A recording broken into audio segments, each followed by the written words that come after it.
Essa é mais uma aula para o treinamento para a utilização de inversores de frequência da Brasiltec e hoje eu vou falar sobre a configuração do controle PID, para utilizar controle PID nesses inversores aqui que são os monofásicos de 1 até 3 cavalos e também o trifásico de 5 cavalos em 380. São esses inversores que têm essa régua de Born aqui mais simples, né, que tem uma linha apenas.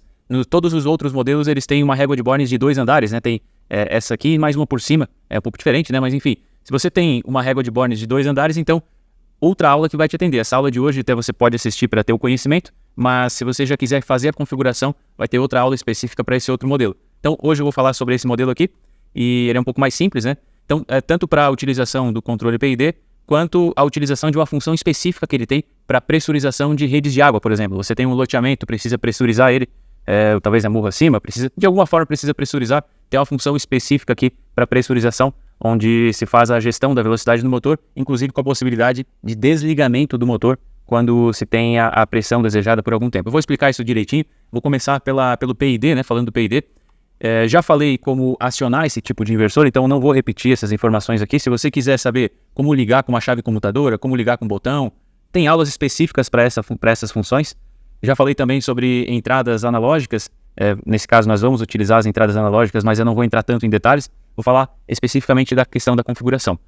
Então, para que a saída do inversor aqui no UVW, que é onde vai ter a saída, para que essa frequência ela corresponda ao do controle PID, primeira coisa você vai ter que selecionar lá do P001, que a origem, né, a fonte do dado aí que vai ser a velocidade, ela vai ter que ser o controle PID, né? Então, no P001 você pode selecionar o potenciômetro frontal, você pode selecionar as teclas, pode selecionar um potenciômetro externo. Nesse caso, então, você vai ter que selecionar o dado do controle PID, que é o número 4, né? Então no P001 você coloca em 4, e aí todos os parâmetros relacionados ao controle em si, eles estão no grupo 7.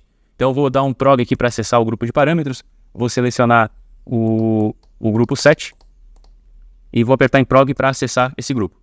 E o P700 é o primeiro parâmetro já que nós vamos ajustar. E o que é o P700?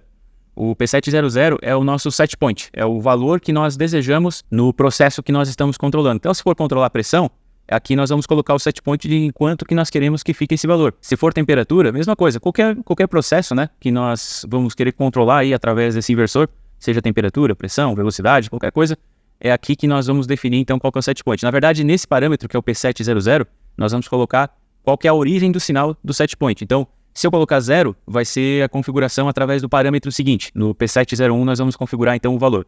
Se colocar esse parâmetro aqui em 0. Se colocar esse parâmetro aqui em 1, vai ser o potenciômetro aqui da IHM. Então, através do potenciômetro da IHM, eu vou conseguir selecionar qual que é o valor que eu desejo no processo. Eu posso selecionar também, então 0, se eu colocar 0 nesse parâmetro aqui, eu vou configurar o valor no parâmetro seguinte, que é o P701. Se eu colocar 1, a configuração vai ser através desse potenciômetro. Se eu colocar 2, vai ser através da entrada digital 1, que nós temos AI1 aqui, né? Então, se eu colocar 2 nesse parâmetro, que é o P700, eu vou fazer a origem do sinal aqui que eu desejo, meu set point, né? O valor desejado é no AI1, na verdade. E se eu colocar 3, é no AI2. Então, 0 através do parâmetro seguinte, 1 é o potenciômetro da IHM, 2 é AI1 e 3 é através da AI2. Então, esse parâmetro é a origem do sinal que eu desejo. Eu vou colocar aqui 1, então, porque vai ser o potenciômetro, não vai ser... Geralmente isso aqui vem através de um potenciômetro externo ou de algum CLP, de repente, daí você pode fazer através das entradas AI1 ou AI2, né? Nesse caso eu vou colocar 1, então, vou dar um prog para confirmar, e nesse caso, então, a origem do meu sinal é o potenciômetro.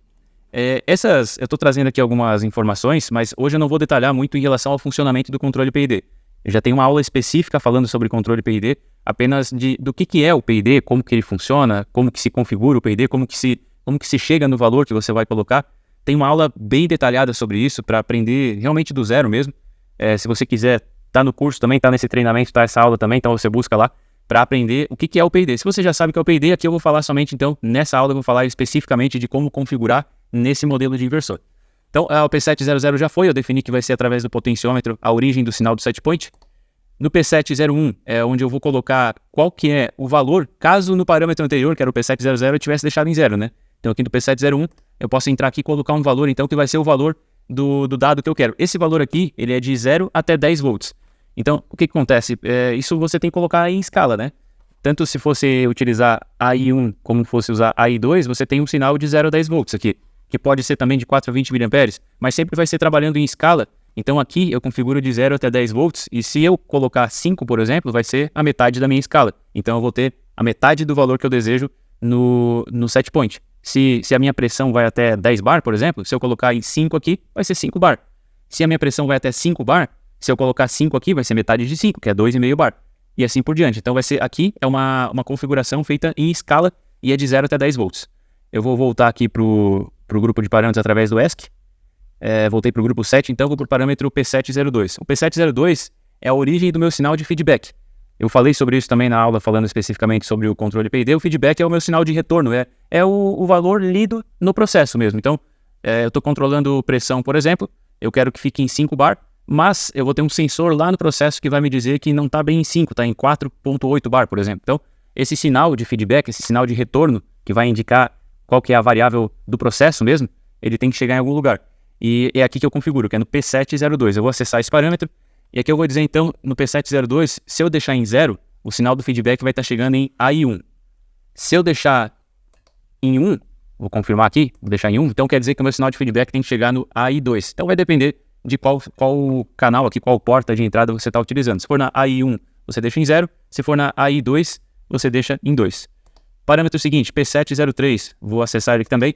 Esse aqui é o modo reverso, né? Lembra que nós temos a situação onde a aceleração do inversor ela pode representar um aumento no processo ou uma redução, né? Imagina que nós estamos controlando a temperatura e o inversor está ligando um motor. Lógico, né? Esse motor ele está ligando um exaustor. Então, quanto mais acelerar o motor, menor vai ser a temperatura. Então, se você tem um problema com a temperatura alta, você tem que acelerar mais. Agora, imagina que é o inverso, né? Você tem esse motor, ele está empurrando vapor para dentro de algum processo que tenha vapor. Então, quando ele empurra vapor, a temperatura aumenta. Nesse caso, se a temperatura estiver alta demais, o motor tem que desacelerar e não acelerar. É justamente o inverso, né? Se eu deixar em 0, eu vou ter o efeito direto, né? Enquanto que se eu colocar em 1, eu vou ter o efeito reverso. Então, dependendo da sua utilização, você vai ter que utilizar 1 ou 0 para que esse controle possa ser feito. Então, no P704, que é o parâmetro seguinte, eu vou configurar o ganho proporcional. Eu já falei como obter o ganho proporcional também. Infelizmente, o que se costuma ser feito é testar mesmo, vai testando até chegar num valor legal, mas tem método para isso, para chegar num valor bem próximo do que é o ajuste fino, e depois você só dá uma ajustadinha. Tem como fazer isso, tem método para isso, então, mas é testando mesmo.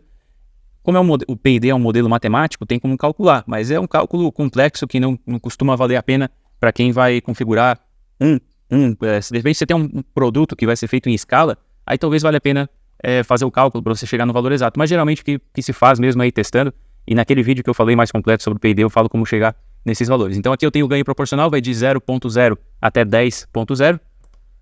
O parâmetro seguinte, que é o P705, aqui eu tenho o tempo de integração, e aqui vai de 0 até 100 segundos, de 0 até 100 segundos, também tenho, nesse caso já tenho 2 casas decimais, né? Vou voltar aqui e vou para o P706. P706 é a tolerância do desvio entre o set point e o feedback. Lembra que o que é o set point? É o valor que nós configuramos, é o valor que nós desejamos. O que é o feedback? É o valor que está lá no processo. Então pode acontecer do que a gente configurou não estar exatamente em cima do mesmo valor do que está lá, o valor configurado, às vezes não é o valor que está lá no processo real. Mas você pode configurar uma tolerância, né? Enfim, quando o processo estiver dentro dessa tolerância que você configurar aqui, esse valor ele vai de 0 até 2, então tem 2 casas decimais, né? 2,00. Se estiver dentro dessa tolerância, o PID ele não vai ser calculado. Então ele para de ficar modulando, porque está dentro da tolerância, não precisa ficar modulando, né? Não precisa ficar regulando a velocidade. Então aqui você configura essa tolerância então. No parâmetro seguinte, que é o P707, aqui eu tenho o período de amostragem do sinal de feedback. Isso aqui é uma espécie de filtro, né? Você vai criar um filtro aqui para que o sinal de feedback ele pode ser um pouquinho instável, né? Ele pode ficar oscilando um pouco. Então você cria um filtro de tempo para ter um valor mais estável, para criar estabilidade mesmo no sinal. Aqui então eu posso configurar de 0,01 até 100 segundos. Esse é um tempo, então é o tempo de amostragem aí do sinal. No P708 eu vou configurar um valor aqui para considerar perdido o sinal do feedback. Quando ficar abaixo desse valor que eu configurar, eu vou considerar o sinal de feedback como perdido. Se por um acaso der problema no sensor, ou de repente no cabo, ou na conexão, enfim. Se você perder esse sinal, o seu processo ele tende a ir ou para um extremo máximo, né, ou para um extremo mínimo. Daí depende de como está sendo feito. Mas Enfim, a tendência é que você tenha um problema aí com o seu processo no momento em que você perde o sinal de feedback. E aí, o que é feito para evitar esse problema? Você pode definir um valor aqui que vai de 0 até 5, e com 2 casas decimais, né? Para que quando o sinal ficar abaixo disso, se considera como perdido. E aí, então, se você tem um controle de temperatura, por exemplo, muitas vezes o seu sensor ele sempre vai ter algum sinal, porque a temperatura sempre vai estar, vamos supor que seja de 0 até 100 graus, e isso represente de 0 a 10 volts. A temperatura sempre vai estar positiva, né? Ou pelo menos na maior parte dos casos, aí, na maior parte do Brasil, ela sempre vai estar positiva. E aí você sabe que se ficar negativo, ou se ficar em 0 em algum momento, quer dizer que o sinal foi perdido, porque sempre vai ter ali pelo menos 20 graus, 15, 10 que seja, né? Sempre vai ter alguma temperatura. E aí dá para fazer um filtro aqui então, para que quando fique abaixo desse valor, se ficar abaixo desse valor, ele considera o sinal como perdido e aí para o motor. O inversor desliga o motor para evitar que esse controle ele acabe indo para um extremo ou para o outro, né? Então esse é o parâmetro P708, é de 0 até 5, e esse valor é um valor dentro daquela escala que eu comentei antes, né? É um valor como se fosse da tensão mesmo do sinal de entrada, né? É um sinal, é de tensão, de 0 até 5 volts, mas se você estiver usando como um sinal de corrente, né? De 0 a 20 ou 4 a 20 miliamperes, aí você considera dentro dessa escala, né? E o parâmetro seguinte, que é o P709, é onde se configura o tempo de atraso para considerar esse sinal perdido, porque você, no parâmetro P708, foi configurado um valor mínimo, né, para considerar esse sinal perdido, mas esse valor mínimo tem que permanecer durante esse tempo de atraso e tem que permanecer perdido por esse tempo que nós vamos configurar no P709 para que, de fato, o inversor desligue o motor. Então, você configurou lá 1 volt, por exemplo, e o sinal caiu a 0.5 volt. Ele vai primeiro contar esse tempo em segundos, que pode ser configurado aqui no P709 de 0 até 100 segundos. Se ficar esse sinal perdido por esse tempo, aí sim que o motor vai ser desligado, porque às vezes pode ser só uma instabilidade, né? Por uma instabilidade do sinal, daí não chega a parar o motor. Do P709, nós vamos direto para o P712. O P712 é o retardo. Aqui já começa a função para pressurização de redes, né? O PID em si já acabou, foi até o P709, mas do P7012 ao P715, nós vamos fazer uma configuração aqui para pressurização de rede. Imagina então, vou continuar com o exemplo anterior, onde nós temos um loteamento. Esse loteamento ele é morro acima, então precisa de uma pressurização forçada. Quando de madrugada as casas não vão estar consumindo água, se o inversor continuar trabalhando, rodando o motor, essa pressão ela vai ficar muito alta. Então, o inversor ele vai reduzindo a velocidade até certo ponto, e de um certo ponto para frente ele consegue até se desligar para que não haja consumo de energia, então, e não haja uma pressão exagerada também na rede. Eu vou desenhar aqui para poder explicar como que funciona essa função, porque sem essa explicação fica difícil de compreender o que são os parâmetros que nós vamos configurar. Então daqui a pouco eu volto com o inversor e mostro como que funciona essa configuração. Mas agora eu vou falar então o que funciona, o que acontece aqui na prática. Eu desenhei aqui esse gráfico, esse canetão preto eu vou utilizar para desenhar o nosso set point, o nosso valor do processo, nosso feedback, né? Aqui é o valor real do processo, de preto. O vermelho é o nosso set point, é o valor alvo, é o valor que nós desejamos, né? Então, se for 5 bar, por exemplo, que nós desejamos, então essa linha vermelha aqui vai representar então essa grandeza aí de 5 bar. E com a caneta preta eu vou desenhar o set point. Então, o que acontece? O set point ele vai variar um pouco, né? É normal que ele varie, e ele vai, enfim, subindo um pouco, voltando, descendo um pouco, vai ficar próximo aqui do que é o nosso set point, que é em vermelho. E o que vai acontecer com aqui, essa linha verde aqui? Considerem um novo gráfico aqui em cima, tá? Aqui embaixo nós temos valores de pressão e aqui em cima nós temos a velocidade do motor. Aqui estava um pouco mais baixo, né? A nossa velocidade, a pressão estava um pouco mais baixa, então a tendência é que o inversor ele estivesse acelerando um pouquinho acima do que ele costuma ficar. Então ele vai acelerando, vai ficar um pouco acima. Mas à medida que esse valor foi aumentando, o inversor foi diminuindo a velocidade, foi ficando mais devagarzinho. Aqui na verdade, até para ficar na posição correta, deixa eu redesenhar isso aqui. Eu vou refazer essa linha. O inversor ele vai mantendo uma velocidade um pouco mais alta, vai fazer crescer aqui essa pressão, e ele vai diminuindo mais aos poucos, né? Até chegar a cruzar essa linha aqui para baixo. Cruzou para baixo dessa linha base aqui, o que vai acontecer? Aqui no set point, nós estamos acima dessa linha laranja. Essa linha laranja é uma configuração que nós vamos fazer, que é um valor, uma tolerância em relação ao set point que nós vamos aceitar, então, que enquanto estiver acima dessa linha, na verdade, o inversor ele já pode entrar no sleep mode. Um dos critérios é que a pressão ela esteja acima dessa linha aqui, acima da linha laranja. Então, aqui nós tivemos uma ultrapassagem da linha laranja. E aqui em cima nós tivemos uma diminuição da frequência abaixo desse ponto aqui, que é outra configuração que nós vamos fazer também. Aqui, a linha verde é a frequência para dormir. Então, quando a frequência do inversor estiver abaixo dessa linha verde, um dos critérios está atendido. Outro critério, a pressão precisa estar acima desse nível de tolerância aqui, que é a pressão para dormir. Aqui nós temos a frequência para dormir, aqui nós temos a pressão para dormir. Um critério foi atingido, que ficou abaixo da pressão para dormir, abaixo da frequência para dormir.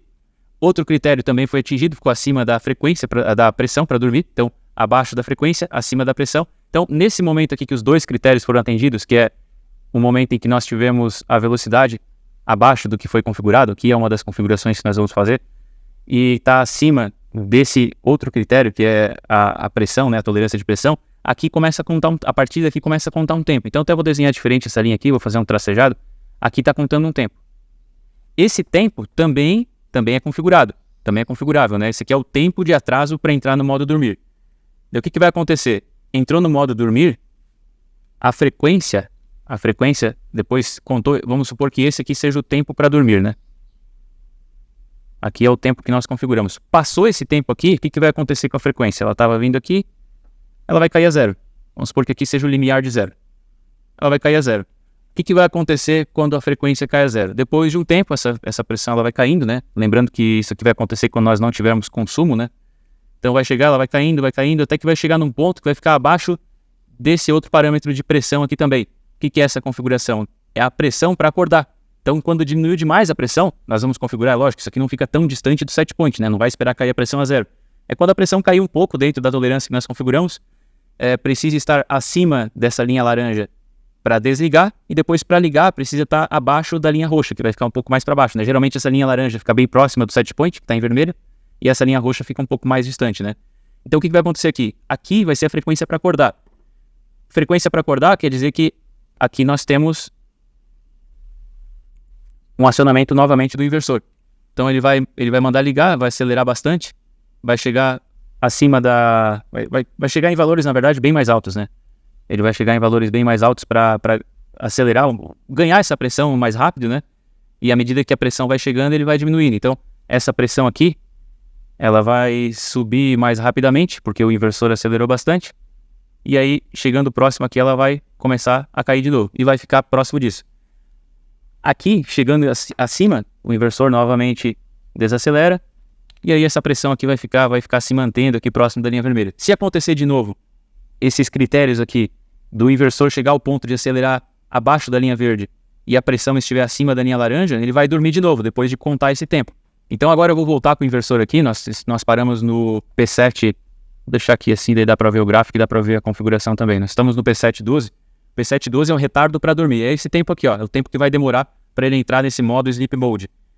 Esse tempo aqui ele é configurado de 0 até 3.000 segundos. Então não é um negócio rápido assim, se ficou um minutinho nessa configuração que já vai desligar. Não, isso aqui é para desligar de madrugada mesmo, quando não tiver consumo. Então você pode fazer essa configuração aqui com valores bem altos, para evitar então que ele fique desligando toda hora. Essa é uma função que busca, além de preservar todo o equipamento, né, mas busca também economizar energia. Mas se ele ficar desligando e ligando muito, você vai acabar gastando mais energia. Então o ideal é que seja desligado mesmo, somente quando realmente precisar. Você configura um valor aqui então, que aqui tá de fábrica, vem com 600 segundos. É uma quantidade já considerável, né, de tempo, e você pode configurar até 3.000 se quiser. No parâmetro seguinte, que é o P713, nós vamos configurar a pressão para dormir, que é essa linha laranja, né? Então, é como se fosse uma tolerância em relação ao set point, que estando acima dessa linha laranja, um dos critérios está atendido e o inversor pode dormir. Tem que estar acima da linha laranja e a frequência aqui, que é essa linha azul, ela tem que estar abaixo da linha verde que nós também vamos configurar. Então, a linha laranja, que é no P713, eu vou configurar de 0 a 10 também. Isso é naquela mesma escala que eu comentei, né, 0 a 10 volts, então é dentro daquela escala, e isso aqui geralmente vai ficar um pouquinho abaixo da pressão de set point, que é a linha vermelha, né. Então geralmente se a linha vermelha é 5 bar, geralmente essa linha laranja vai estar em 4.9, 4.8, 4.7, 4.5, aí vai depender do processo, é você que vai definir essa tolerância. No P713, daí P714 é a frequência para dormir, então é essa linha verde aqui, né, nós configuramos no parâmetro P713 a linha laranja, agora nós vamos configurar a linha verde. P714. Aqui eu vou configurar então a frequência para dormir. Geralmente essa frequência aqui ela vai ficar 2 a 3 Hz acima da frequência para manutenção da pressão da rede. Então imagina que nós precisamos aí de mais ou menos 30 Hz para manter a rede pressurizada. Geralmente essa frequência para dormir vai ficar de 2 a 3 Hz acima dessa frequência que é necessária para manter a rede pressurizada. Esse é o P714, né? O P715 é a pressão para acordar. É o último parâmetro aqui dessa configuração. Ela precisa ser menor do que a pressão para dormir, né? Lógico. Então, no P713 nós configuramos a pressão para dormir, que é a linha laranja. A linha roxa aqui é a pressão para acordar. Vai ter que ser menor do que a linha laranja. Daí você vai configurar aqui, é um valor de 0 a 10 também. E também dentro daquela escala, então, de pressão que nós já vínhamos utilizando. Então, se ficou alguma dúvida, por favor, deixe um comentário. Na medida do possível, nós vamos responder esses comentários. Se você tem alguma sugestão de conteúdo também, por favor, deixe essa sugestão nos comentários e continue acompanhando o treinamento, porque em seguida vai sair a aula também para trabalhar, considerando essa mesma aula sobre controle PID, considerando os inversores maiores, né, que são mais complexos, tem algumas configurações a mais também. E se você tiver alguma dúvida em relação ao que é o controle PID, assista a aula específica falando sobre PID. Tem uma aula bem completa falando sobre o que é cada parâmetro para que você consiga fazer essas configurações.